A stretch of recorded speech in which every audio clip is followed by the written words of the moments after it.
مدرسہ کون سا ہے؟ یا میں یہ کہوں سب سے پہلا مکتب، سب سے پہلا مدرسہ، سب سے پہلی انسٹیٹیوشن کون سی ہے؟ جی ماشاءاللہ۔ اب یہ جو ہے کلاس کا ماحول بن گیا ہے، اب یہ بیان کا ماحول نہیں رہا، سب بچے بولنے کے لیے تیار، سارے بچے سننے کے لیے بھی تیار ہیں۔ آپ کو معلوم ہونا چاہیے مسجد بعد میں بنی، مدرسہ پہلے بنا۔ مسجد بعد میں بنی، پہلے اللہ کے نبی نے مدرسہ بنایا، اور مکتب میں کہوں گا مدرسہ بھی نہیں مکتب ہے وہ۔ ایک 17 سال کی عمر ایک صحابی کا نام ارقم بن ابو الارقم، کیا نام؟ ارقم بن ابو الارقم۔ ان کے گھر میں مدرسہ چلتا تھا، گھر میں جو لوگ گھر میں مدرسہ چلا رہے نا، سارے لوگوں کے لیے میں بولنا چاہتا ہوں، اللہ کے نبی نے پہلا مدرسہ جو چلایا ایک صحابی کے گھر میں چلایا، اور صحابی کا نام ہے ارقم بن ابو الارقم۔ صحابی کی عمر 17 سال، بخاری کی حدیث ہے، صحیح بخاری میں حدیث ہے۔ جی ابو ہریرہ کہتے ہیں اللہ کے نبی صلی اللہ علیہ وسلم صحابہ سے وہ مدرسے میں ملتے، یلتقی اصحابہ، اپنے صحابہ سے وہ مدرسے میں ملتے۔ آپ کو معلوم ہونا چاہیے اس مدرسے میں پڑھنے والے کون تھے معلوم؟ ابو بکر صدیق، عمر رضی اللہ عنہما، عثمان رضی اللہ عنہ۔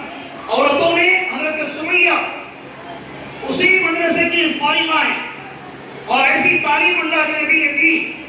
ابو جہل نے جب ایک پیر کو ایک اونٹ سے اور دوسرے پیر کو دوسرے اونٹ سے باندھ کر ایک کو مشرق کی طرف ایک کو مغرب کی طرف بھگایا، اور چیرنے سے پہلے ابو جہل نے اس مدرسے کی بچی سے پوچھا، عورتیں ماں بہنیں آپ سے کہہ رہا ہوں، وہ ماں تھی حضرت سمیہ جو ہے نا، وہ ماں تھی حضرت عمار اور یاسر رضی اللہ عنہ کی بیوی تھی۔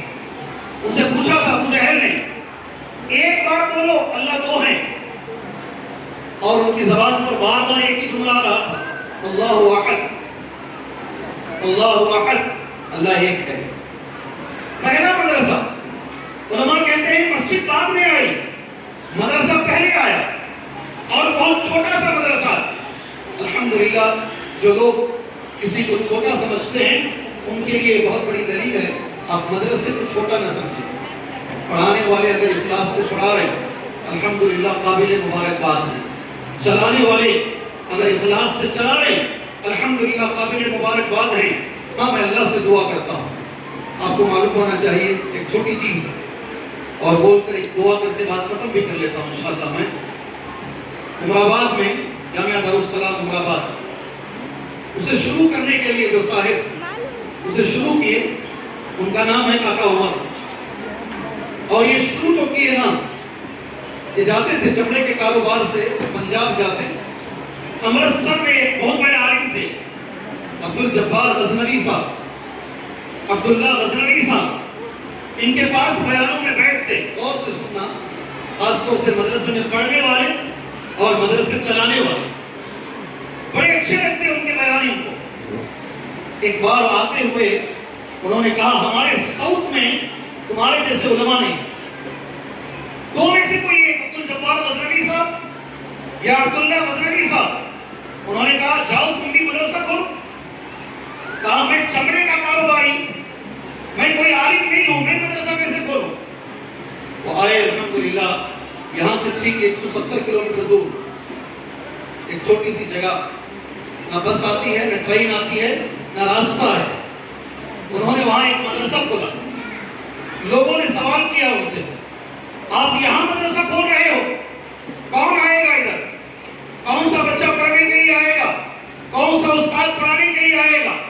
جو جواب کاکا عمر نے دیا نہیں، سارے مدرسوں والوں کے لیے وہ جواب ایک دلیل ہے۔ انہوں نے کہا جس اللہ پر یقین کر کے میں مدرسہ کھول رہا ہوں، وہی اللہ بچے بھی بھیجے گا، وہی اللہ استاد بھی بھیجے گا۔ آج مائک پر کھڑے ہو کر چار باتیں جو میں کر رہا ہوں نا، اسی مدرسے کا فارغ ہوں۔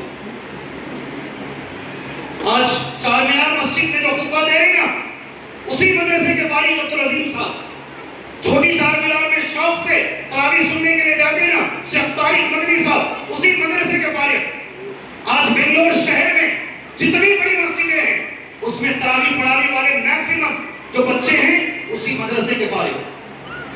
الحمدللہ، اللہ کا شکر ہے، اگر دلوں میں اخلاص ہو مدرسے کو بہت آگے بڑھ جائے، انہیں بڑھانے کی ضرورت نہیں ہے۔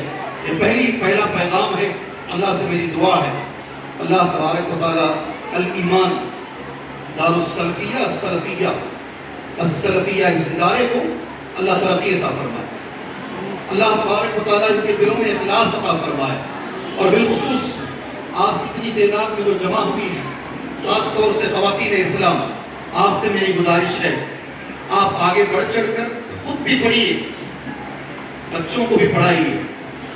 مریں گے نا انشاءاللہ ایک دن، کوئی اس دنیا میں رہنے کے لیے نہیں آیا، انشاءاللہ جس دن مریں گے نا، خبر میں جب دفنایا جائے گا 3 سوالات ہوں گے کہ نہیں؟ کیا کیا سوالات ہیں؟ زور سے نہیں، آواز نہیں آ رہی، اور زور سے آواز صحیح آواز نہیں آ رہی۔ من ربک کا، من دینک کا، برابر غلط جی۔ من ربک کا، تیرا رب کون ہے؟ ما دینک کا، تیرا دین کیا ہے؟ من نبیک کا، تیرے نبی کون ہے؟ کوئی ایک اس میں سے ہاتھ اٹھاؤ، میں نہیں مروں گی، میں ہمیشہ زندہ رہوں گی، ہاتھ اٹھاؤ جی۔ میں ہمیشہ زندہ رہوں گی، یہاں جتنے بھی آئے سب کو مرنا ہے، مجھے بھی اور آپ کو بھی۔ اور دفنانے کے بعد جب لوگ چلے جائیں گے نا، خبر میں ایک چیز یہ بھی پوچھی جائے گی، تمہارا علم کیا؟ ماؤں سے بھی پوچھا جائے گا کیا پڑھ کر آئے ہو؟ بچوں کو تو پڑھا رہے ہو، خود بھی پڑھو، خود بھی پڑھنے کی کوشش کرو۔ میں نے سنا ہے الحمدللہ اس مدرسے کے اندر بچوں کے ساتھ ساتھ ماؤں کو بھی پڑھنے کا ماشاءاللہ انتظام کیا گیا ہے۔ اگر یہ بات صحیح ہے، میری آپ سے گزارش ہے بچے بھی پڑھیں گے اور آپ بھی پڑھیں گے انشاءاللہ۔ 50 سال کی عمر کی عورت ہاتھ میں نورانی قیدا لے کر مدرسے کو آتی ہے، سبحان اللہ، شاید ہو سکتا ہے تمہارا وہ عمر میں آنا، وہ عمل تمہیں جنت میں لے کر جائے۔ دماغ میں نہیں بیٹھتا حضرت، یہ عمر میں کہاں دماغ میں بیٹھتا ہے؟ بچپن میں ایک بار میں آتا، 100 بار میں بھی نہیں آتا۔ جتنی بار بار پڑھو گے اتنا ثواب اللہ سے زیادہ ہے۔ میں اللہ سے دعا کر کر بات ختم کر لیتا ہوں۔ اس فتنوں کے دور میں اللہ تبارک و تعالیٰ ہم ماں باپ کو اپنی ذمہ داری نبھانے کی توفیق عطا فرمائے۔ دنیاوی تعلیم کے ساتھ ساتھ اللہ ہمیں دینی تعلیم بھی اپنے بچوں کو دینے کی توفیق عطا فرمائے۔ صرف میں یہ بھی کہوں گا اس مائک پر، صرف حافظ بنانے سے بات مکمل نہیں ہوتی بھائی۔ 2 حافظ صاحب میرے پاس ایسے آئے اس رمضان میں، حافظ ہیں اللہ کا انکار کرنے والے، اسی رمضان میں حافظ قرآن بچہ ہے اللہ کا انکار کر رہا ہے، قرآن کا انکار کر رہا ہے۔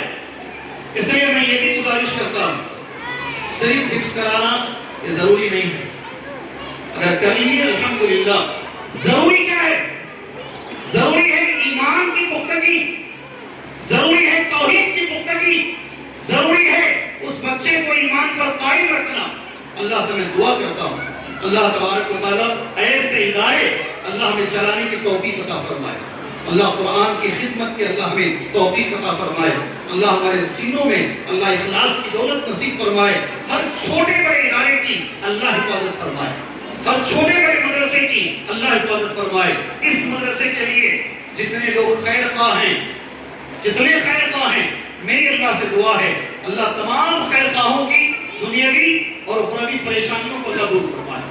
جتنے لوگ اس کے بارے میں غلط سمجھتے ہیں اللہ ان کے ذہنوں میں اس ادارے کے تعلق سے اچھی باتیں عطا فرمائے۔ اللہ تعالیٰ ہمیں کم سے کم ایسے اداروں کو دعائیں دینے کی اللہ ہمیں توفیق عطا فرمائے، آمین۔ وصلی اللہ علی النبی کریم۔ السلام علیکم ورحمۃ اللہ وبرکاتہ۔